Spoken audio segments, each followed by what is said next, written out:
রাফিয়াত রশিদ মিথিলা তার ক্যারিয়ারে অসংখ্য নাটকে অভিনয় করে দর্শকদের মনে জায়গা করে নিয়েছেন। এপার বাংলা ওপার বাংলা দুই জায়গাতেই তার গণমুগ্ধ ভক্তের সংখ্যা প্রচুর। ওপার বাংলাতেও অভিনয়ের দ্যুতি ছড়িয়ে সেরার তকমা পেলেন তিনি। মিথিলা শরৎচন্দ্র চট্টোপাধ্যায়ের অবাগীর স্বর্গ অবলম্বনে পরিচালক অনির্বাণ চক্রবর্তীর ও অভাগী ছবিতে অভাগীর ভূমিকায় অভিনয় করেছেন। সেই চরিত্রেই মিথিলা ভারতের চতুর্দশ দাদা সাহেব ফালকে ফিল্ম ফেস্টিভ্যালে সেরা অভিনেত্রীর পুরস্কার পান।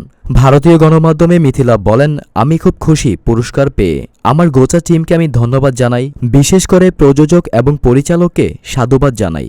দিল্লিতে আয়োজিত দাদা সাহেব ফালকে ফিল্ম ফেস্টিভ্যালে আমি সেরা অভিনেত্রী বিভাগে পুরস্কৃত হয়েছি। অবাগী সিনেমার পরিচালক অনির্বাণ চক্রবর্তী এবং প্রযোজক ডক্টর প্রবীর ভৌমিকও খুব খুশি। প্রবীর ভৌমিক সংবাদমাধ্যমকে বলেন, মিথিলার এই পুরস্কারটি প্রাপ্য ছিল ও এই পুরস্কারের জন্য যোগ্য। পরিচালক আগেই জানিয়েছিলেন, ছোটবেলা থেকেই শরৎচন্দ্র চট্টোপাধ্যায়ের যে কোনো লেখা পড়েই মনে হতো যেন সিনেমা দেখছি। ও অবাগী হল অবাগীর স্বর্গ গল্পটির অ্যাডপ্টেশন। মূল গল্পকে বিকৃত না করে এবং নতুন ইউনিক কিছু তৈরি করা হয়েছে এই ছবিতে।